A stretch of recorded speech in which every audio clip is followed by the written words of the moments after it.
Hello and welcome back to the YouTube channel of Bethel Evangelical Free Church Hanley. This is Pastor Gervais Charmley speaking, and this is another video in the series on Welsh churches. This is one of my favourite little Welsh churches, St Michael and All Angels, Efenechtyd. It's a tiny little building, ancient, on an even older site with a beautiful old Welsh lich gate.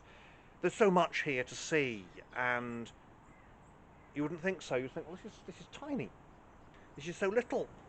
Yes, but it is so little and so very, very beautiful. So let's continue to have a look at this beautiful building. Here we are, St Michael's from the west. And you can see how tiny it is. It's just this little single cell structure. So many of these little Welsh hill churches are like this. They're just as tiny as, and the porch is 14th century. It's stuck on the front of this much older building. You can see it's whitewashed, which is how they would have been in the Middle Ages. The Victorians had this idea about bare stone, but really the proper way to decorate the outside is to whitewash it. Well, here we are. Open the door, and we come through into a tiny little building filled with memories, filled with incense. There's a tiny little vestry here. There is a guidebook, a very good guidebook. I've got a copy. This Sweet Spot, it's called, and sweet it is indeed. So we process up the central aisle. You'll notice the benches, the open-backed benches, and this is what you would have found as soon as there were seats in this church. There would have been these little benches. There are memorials. This one is of wood. Underneath lieth the remains of Catherine, wife of John Lloyd, who died March the 6th, 1810, aged 58. And the style with the painting there. There is a charity board. Of course it's in Welsh because this is deep in Wales. There's the pulpit. We'll have a close look at that later, because that is again very ancient. That is Jacobean. It's from that period when pulpits first became necessary by law in churches. And above the window, Sanct, Sanct, Sanct, Holy, Holy, Holy. How marvellous. There's another memorial here. Here lie the bodies of two infant daughters of John and Elizabeth Price of Plas, and died January 10th, 1799. Also Margaret died May 26th, 1805. Here also lieth the body of the above John Price, who was interred April 30th, 1808, aged 51. Also Elizabeth Price, wife of the above, was interred March 21st, 1830, aged 76. And the roof timbers are medieval, 14th century. There's a major work done here then. The remains of the rood screen can be seen here. It looks to me as though basically the top has been turned into the kind of the screen. You'll notice the electric piano. Something needs to be done. It's just so tiny you can't have a big organ in it, can you? East window to the glory of God and memory of the Shaw, Hesketh and Culo families. That pulpit again, it's looks 17th century, very simple, because again this is a tiny little, you see the lectern attached to the remains of the rood screen. And here we are. There's the chancel. There's the rail. It's relatively modern, I would suggest. Certainly the spacing of the bars is such that little dogs could get through. So they're not dog proof. Jacob Conway of Efenechtyd, gent who departed this mortal life on the 14th of June in the year of our Lord 1718, of his age the 65th. He had issue by Anne his wife, the daughter and heir of Richard Jones of Efenechtyd, gent, 7 sons and 3 daughters, whereof 6 sons and 2 daughters survived him. The Reverend Mr. John Conway, his son and heir, erected this to his memory. It's part of a post-Reformation wall painting. And Annie Meredith Thomas, wife of the Reverend John Thomas, rector of this parish, 1893 to 1920, who died October the 1st, 1913. Eternal rest grant unto her, O Lord, and let perpetual light shine upon her. And there's a certain high church element, of course, in that. And there we are. Table is altar-wise, east window is quite naive, as they say. Very good. A window here, and you can see again there's an old Welsh Bible in a glass case there, and there's a Welsh prayer book, 1664, in a glass case there. The language here seems to be English at the moment. Certainly the Bible here is in English. And again, if we look west, you can just see how tiny this is, that you can't go very far in this church. Just a small number of seats, small congregation today, but it can never have had a big congregation because it's not a big church, it's a tiny church. It may have had a west gallery at one point, which would increase the accommodation, but it would only have been a west gallery for short people. And there's here, this is see that tray there, that was for gifts at weddings. It was an old Welsh custom that at weddings gifts would be given, and the tray would be there for the gifts to be placed upon. And at the back we have the great peculiarity of this church, which is the font. The font. There are allegedly 2 fonts here, but they're not really, because that is not a font. That is a mortar for the grinding of some sort of substance. That is not a font. That is not an ecclesiastical vessel at all. That is a secular one. But the font is another matter. You may ask the question, what's the font made of? And the answer is, it is made of wood. It is a great chunk of a tree. It's a tree trunk has been taken, a great chunk sliced off, and then it has been hollowed out and carved. And this again is medieval. This is believed to be from the 14th century. It's very, very unusual because normally fonts are of stone, but in this case it is of wood. And the wooden font is the peculiar glory of Efenechtyd. It's the peculiar thing that this church is famous for.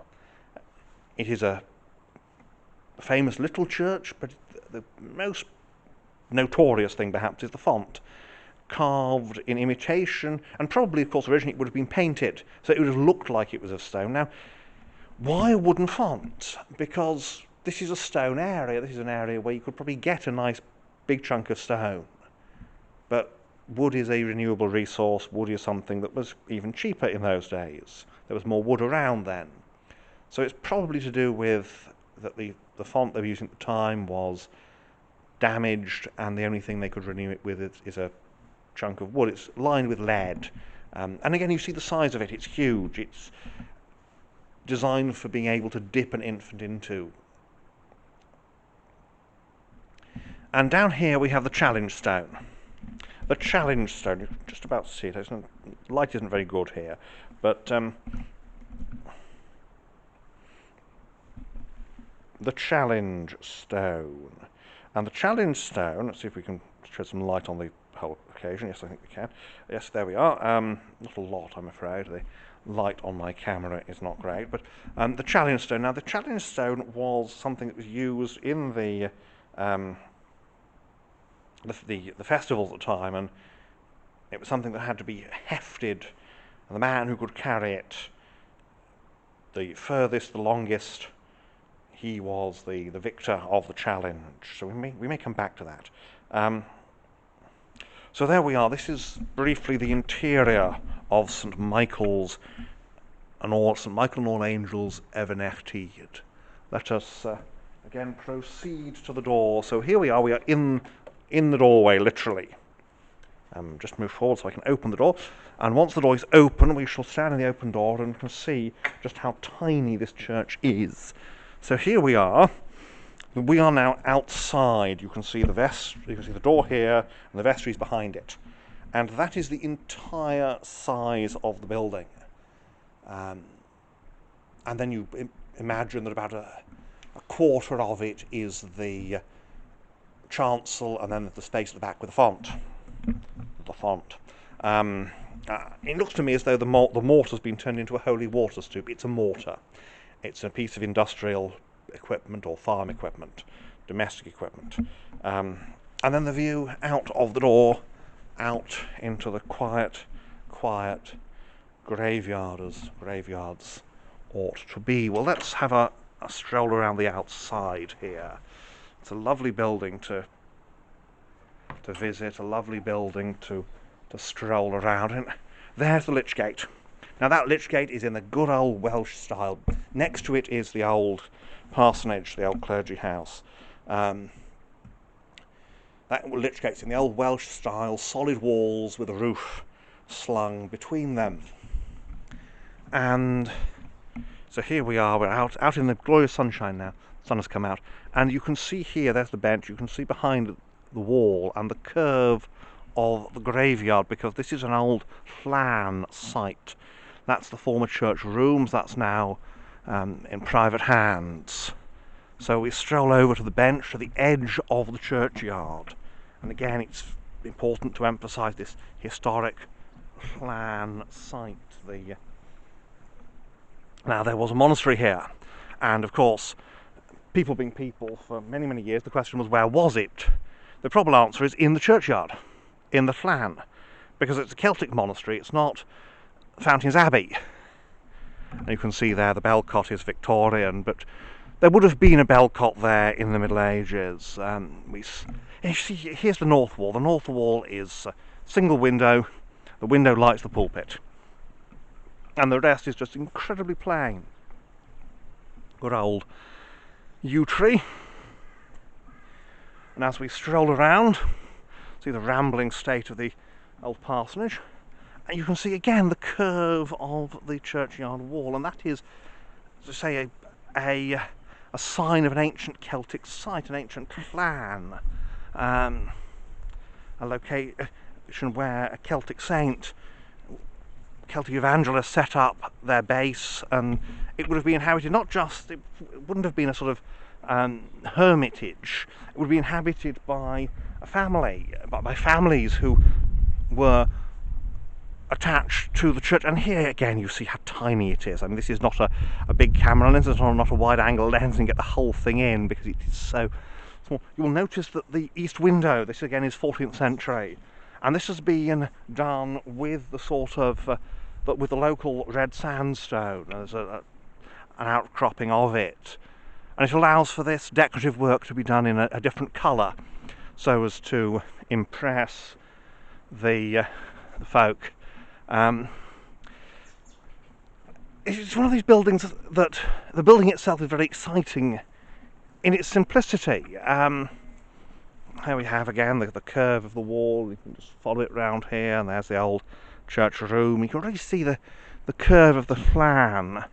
Now, part of the site has been taken up by the parsonage, but again you have the curve there. Part of it's been subsumed in the parsonage garden, but it is pretty much intact, and you can see they've cut back the ivy, so this gate is now usable again. This is nestled in a little valley, in the bottom of a valley. There's a little stream runs around the bottom. It's very idyllic here, very beautiful. And there's the church. And what could be simpler? What could be simpler than this little building, nestled in its valley with a parsonage beside it? There is a sweet spot, as one has said. It's a beautiful place where you can imagine the Celtic saints withdrawing to pray before going out to bring the word, the gospel, to the people round about. And it's still a working church today. I'm Not sure what the teaching here is, but best not to ask sometimes with the church in Wales. But we've seen most of what there is to see. I think it's one thing. It is so tiny that there's only really so much you can say about it, other than this is very tiny and this is very beautiful. So I'll say a few words in closing, and then we shall close the video.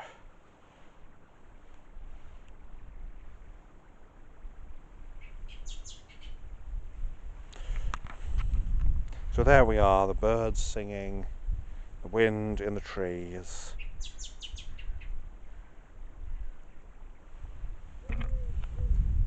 The beauty of Efenechtyd.